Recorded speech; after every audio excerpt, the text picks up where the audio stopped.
ইসলামী আইনের বিরুদ্ধে অপপ্রচার করা হয়। এরা তো ক্ষমতায় গেলে সমস্ত মানুষকে পঙ্গু বানায় ফেলবে। কয় কীভাবে? বলে যে এই দেশের মানুষ, বেশিরভাগ মানুষ জনগণের সম্পদ চুরি করে, তো বেশিরভাগ মানুষের হাত কাটা যদি যায় তাইলে তো এই সমাজটা হাত কাটা বাহিনীর সমাজ হয়ে যাবে। না, হাত কাটা যাবে। এই আইন জারির পরে এই ধরনের অপরাধ যারা করবে তাদেরকে বলে দেওয়া হবে এখন থেকে এই অপরাধের সাথে যাদেরকে পাওয়া যাবে তাদের ক্ষমা নেই। 2 নম্বর দেখা হবে যে লোকটি চুরি করেছে সে কি পেটের জ্বালায় যন্ত্রণায় আগুন নিবানোর জন্য চুরি করেছে।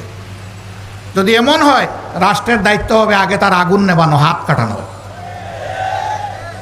আগে তার বৈধ আয় উপার্জনের ব্যবস্থা করে দেওয়া। যদি সেরকম কিছু সক্ষমতা তার না থাকে তাহলে রাষ্ট্রকেই পরিবারের দায়িত্ব বহন করতে হবে।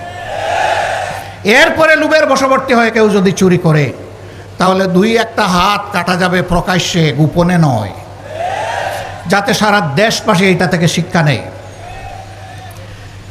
এখন কে সমাজে এই হাত কাটা বাহিনীর সদস্য হতে চাইবে? তখন পরিবারের সদস্যদেরকে বলবে চুরি করব তোমাদের জন্য, হাত কাটা যাবে আমার, আর এই হাত নিয়ে অপমানজনকভাবে আমি বেঁচে থাকবো। আমার পক্ষে আজ থেকে আর চুরি করা সম্ভব নয়। জিনার শাস্তির সঙ্গে সার। বলে যে সব মানুষই তাইলে মারা যাবে, এরকম গোপনে ছুটিয়ে প্রকাশ্যে কত ধরনের জিনা হচ্ছে।